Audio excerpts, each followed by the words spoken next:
We got to keep getting better in order for us to put ourselves in a position to win the series. We know it gets rowdy in Milwaukee, but I think we're ready for it.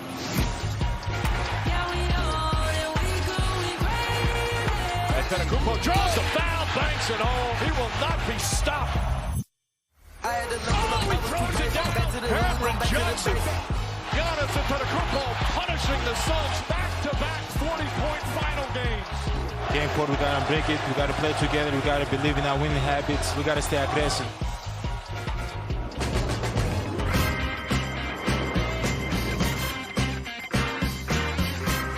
He's Jalen Rose. I'm David Jacoby. We are Jalen and Jacoby. What is it that we do?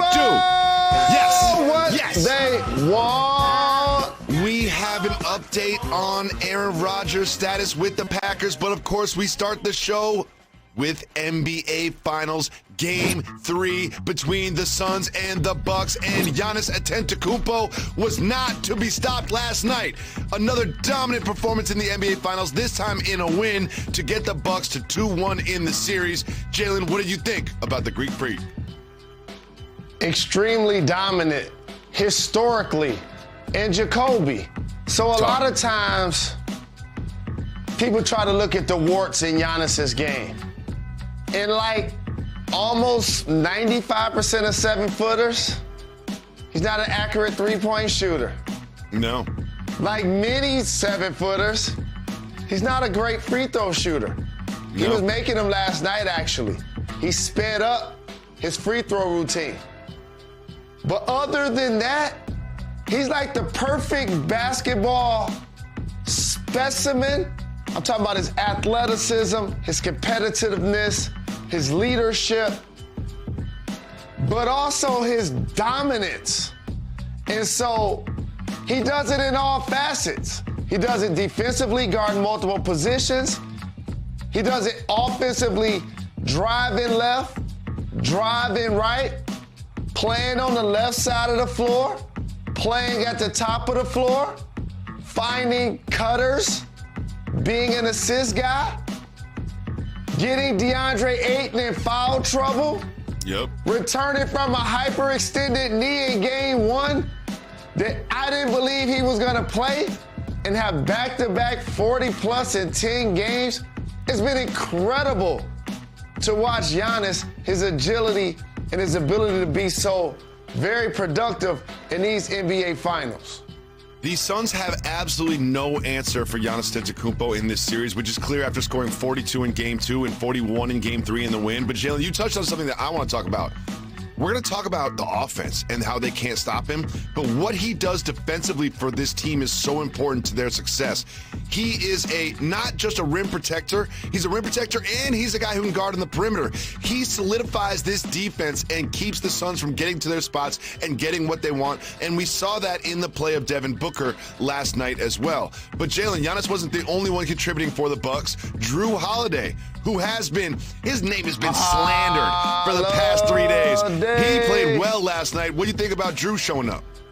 It was great to see him aggressive.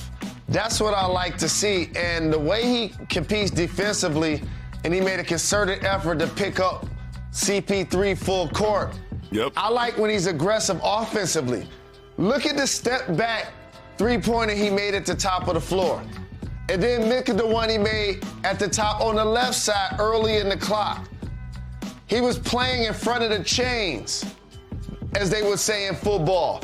And so him being aggressive, their backcourt, he and Middleton, were thoroughly outscored by CP3 and Devin Booker in games 1 and 2. Much so, the Suns' backcourt took turns in games 1 and 2, scoring at least 30. Last night, neither one of them cracked 20. It was also done defensively. And I give them a lot of credit because it was a much-needed, clearly obvious opportunity for them to try to win, because we all know if they would have went down 0-3, I didn't want to be that guy in Milwaukee in front of the Deer District with my Walis. I ain't want to have to be that guy in front of 20,000, 25,000 people. Now I don't have to. Well, that is certainly the case. In Game 1 and Game 2, it just felt like the Suns got whatever they wanted whenever they wanted. They went 20 for 40 from 3 in Game 2, and you knew that was going to change when they got to Milwaukee, but also the Bucks stepped up. Bobby Portis Jr. stepped up. Someone who has not really been a shining star for this team during the season is showing up in the playoffs, and he had a big game last night. What do you think of Portis? Well, the thing is, like, they don't look at him as a member of the Big Three, but he's played an important role all year. And they also without one of their starters in Dante DiVincenzo. So Porter, 40% three-point shooter, can post up against smaller guys or people his size and score with his back to the basket. He has a soft touch. You just saw that in finishing in the paint. But also he gives them a level of toughness and enthusiasm that the crowd feeds off of. That's the difference between being on the road versus home. He getting Bobby chants in front of their home fans who appreciate his effort. Jalen, you and I, it feels like 3 million years ago, but you and I were talking about this Phoenix Suns team in their series against the Nuggets, that getting DeAndre Ayton in foul trouble was going to be very important because they're so thin up front. It just never really happened. DeAndre Ayton did a great job of staying out of foul trouble, but last night he picked up 4 fouls. He had to sit on the bench, and we see what happens when he goes to the bench. The Bucks just absolutely feasted on offense. Jalen, how important is it for him to stay on the floor in Game 4? Now follow me here because this game that might go over some of y'all head. So he was able to stay out of foul trouble against the Joker, one single tower. Against the Bucks, they have 2 7-footers in Giannis Clearly and Brook Lopez. Against Denver, who was without Murray, Sarge was actually healthy then. Now without him, he's a capable three-point shooter. He gives you 6 fouls. So now they're down a body against a guy that's been a 2-time MVP versus the Joker who won it this year. And so you're right. It's imperative for him to stay on the floor because the first, 15 minutes is when he scored his 18 points. When he went out of the game, that's when Milwaukee got on their run. And then they carried that momentum. Yeah, Phoenix made a slight run, but then drew his couple of three-point shots, put him back at bay. But Giannis' constant dominance and defensive effort was definitely the key for Milwaukee. Yeah, I mean, Giannis Antetokounmpo is putting his stamp on this series. You saw in Game 2, even in a loss, he had 42. In this game, he had 41. It just feels like if Giannis can impose his will and he can get contributions from Holiday and Portis and Middleton like he did last night, this is going to be a completely different series. After the Suns win up 2-0, it kind of felt like this was going to be a coronation of Chris Paul. This is going to be his championship. But right now, all of that seems in jeopardy, which is why we love the NBA Finals. We also love the NBA Finals because they give us moments like this. In a loss, Cam Johnson over P.J. Tucker. Jalen Rose, what did you think of this fantastic dunk from the young man? Oh, I got you. This is what I thought. I was on my Eddie Kane, David Ruffin shout, "Nights like this, I wish raindrops would fall." You're the worst singer. That's exactly what I said as it was happening. I saw the lane open up, and it was in slow motion. I was staring right at that angle, and PJ was slowly moving. Nights like this. And then all of a sudden you see PJ Tucker sitting on the floor like, yeah, he caught me. Well, yeah, he did. That's what happens when you actually play defense. See, I brag about not getting dunked on, but the B side of that is because you got to sacrifice your body. Do you know how much it hurts for a 6'9", 240-pound dude just to run as fast as he can, to knee you in your chest and make you fall on your backside? I'm good. If I was doing that, I wouldn't be looking this good at my age. I had to preserve myself, dog. Most defenders slide into the contact and try to get a charge. Jalen Rose would slide away from the contact and just let you dunk. That's how Jalen gets down. Jalen, Devin Booker played great in Game 1 and Game 2, but he did not play great last night. He was 3 for 14 from the field. Do you think it was just him in his head, or was it something that the Bucks did to him defensively? So this old school game, it's always good defense when they miss. So, like, you can look at the tape and be like, oh, those are shots that he normally makes. But guess what would happen if no one was standing in front of him? He would make almost every shot. And so I want to give the defense a lot of credit, and he will respond. Having 10 points and Monty giving him a breather late in the game as they went on the run, he went small with CP3 and Payne to see if they were going to make a run. Hey, if they make a run, I'll get you back in there. If they don't, then we're going to get you ready for the next game.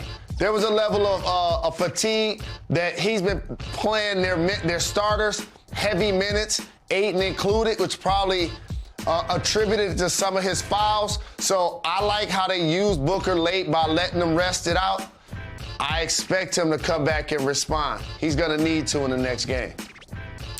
Unlike normal NBA Finals, there's actually an extra day between games 3 and 4 that I think will play into this and be a factor when it comes to the health of Giannis and fatigue on Booker and Ayton and things like that. The schedule is a little bit more spread out than normal, but I'm so excited for Game 4 because Game 3 gave the Bucks hope. And if they can win Game 4, we have a 2-2 series as it heads back to Phoenix.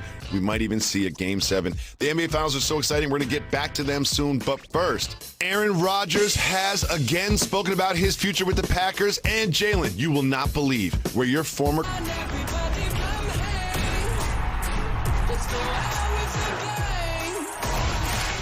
give us a show for the ages.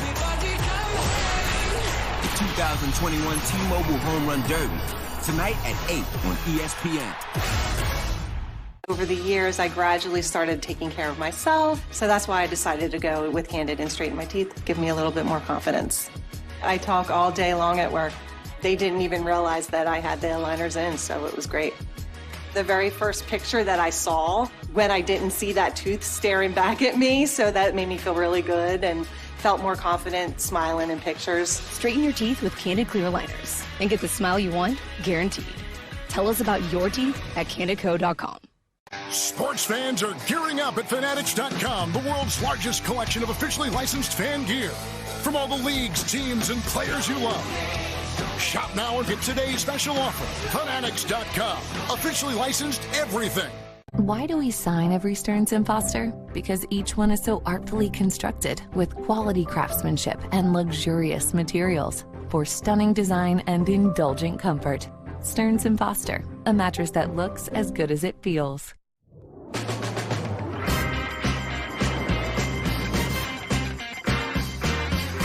Coming to you live from the Seaport District of New York City and brought to you by Chase. Welcome back to Jalen and Jacoby. Jalen Rose, Aaron Rodgers had himself an off season. He's been in Hawaii. He's been golfing. And while he was golfing, he was asked about his future with the Packers. And here is what he had to say. I'm going to enjoy the hell out of this week. And then I'm going to get back to working out and figure things out in a couple weeks.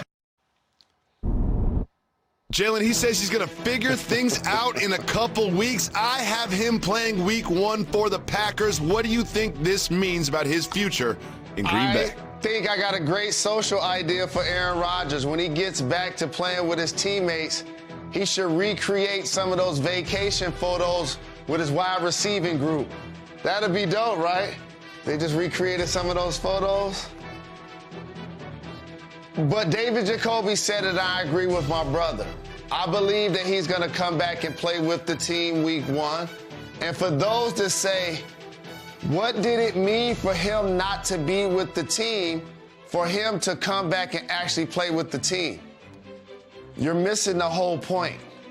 He's been with the organization 15 years and doesn't have any guaranteed money going forward. So therefore, he's not doing extra credit. So he's not showing up at the OTAs that are wink, wink, not necessarily mandatory. He's not showing up if that's going to cost him $500,000. That's fine. I ain't got no guaranteed money on my deal anyway. If y'all don't want me to play here, I'll just go somewhere else to get paid. Otherwise, I'll show up when I'm at where I'm at, and I'll be where I be. So I agree with you, family. That's how I think this is going to get resolved. Yeah, I think he just doesn't want to deal with the offseason. He doesn't want to deal with training camp. He doesn't want to deal with the OTAs. He's enjoying himself. He's playing golf. He's going to Hawaii, and he will be there week 1 for the Packers, I suspect. And, of course, we'll keep you updated on this. If you were making a ranking of NFL quarterbacks, Aaron Rodgers would be top 2, top 3. However, they put out a ranking of the NFL's top quarterbacks, and none other than your former quarterback, Matt Stafford, was at number 6, ahead of Lamar Jackson, Justin Bell, and my guy, Kyler Murray. Jalen Rose, how in the world is Matt Stafford ranked this high in terms of quarterbacks in the NFL? So, a couple of things, Jacoby. He has a dynamic arm. Like, when the football comes off of his hands, it's effortless. And he can make all of the throws. And I've seen him throw outside at Green Bay or at Chicago in the whistling wind. And I've seen him work with great players like Megatron, who's my guy in the Hall of Famer. But here's the best thing that's going to happen for this seasoned veteran. I told you, if he wanted to make it to the Hall of Fame, he had to get out of Detroit. And I wanted him to get freed a couple of seasons early, actually. Remember? I wanted us to take Tua. I wanted us to take a quarterback in that draft. We didn't do it because he deserves that. He's been a great Lion. But as I look at this list, let me say one more thing about the Rams. He only has Aaron Donald, Jalen Ramsey, and Sean McVay. So because he's on a better team, yes, he's going to be a better player. But let me dissect this list and leave that up there for a second. You mean to tell me we taking Dak Prescott, Matthew Stafford, and Josh Allen over Lamar Jackson, and he only won MVP the previous season? Is that what we doing here? Not Lamar Jackson? Would anyone rather have Matt Stafford than Lamar Jackson? That is disrespectful. And also, my guy, Kyler Murray, too. Jacoby, you going to put Kyler Murray at number 10? Animal teams. And the U's won in college football. And you know in the NFL, it's the Ravens. Humphreys, you know I love them. And I was there when they won the Super Bowl with Ray Lewis one of those times. Don't underestimate Lamar Jackson. And also, Kyler Murray, please tell them how good Kyler Murray is, please. I mean, here's the thing, is you have Lamar Jackson and Kyler Murray. Do you know what those are? Those are dual threat quarterbacks. That means they can throw the ball and run the ball. Matt Stafford can barely get back to throw the ball. He's not a dual threat. He is a single threat. He's a threat to get hurt and ruin your season. That's what Matt Stafford is. The idea that you have Lamar Jackson and Kyler Murray after him on this list is absolutely ludicrous and absurd. It makes me mad. I can't believe they tricked us into doing a list on this show. We try to stay away from the list, but this list is so bad that we had to address it. And also, it's tied to the Lions, who you have going, 11-6 this year? Okay, we'll see about that. Jalen Rose, we have an upset with Team USA. It was an exhibition, just an exhibition, and Holiday and Middleton aren't with the team yet. However, they lost to Nigeria this weekend. Jalen Rose, big deal or no big deal that Team USA lost to Nigeria? Well, let me tell you what may be a big deal. As I was watching the NBA Finals, I was thinking, it's a great opportunity, clearly, for anybody.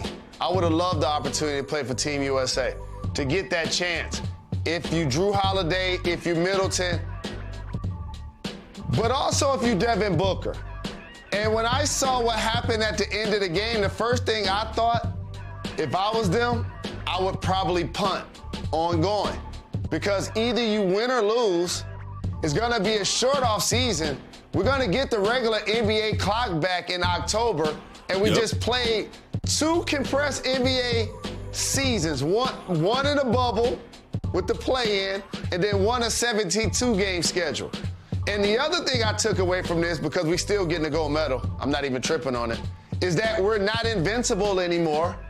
No. Around the world, basketball is an international game, unlike football. When you get a chance, ask your friends, hey, who's your favorite international football player in the NFL?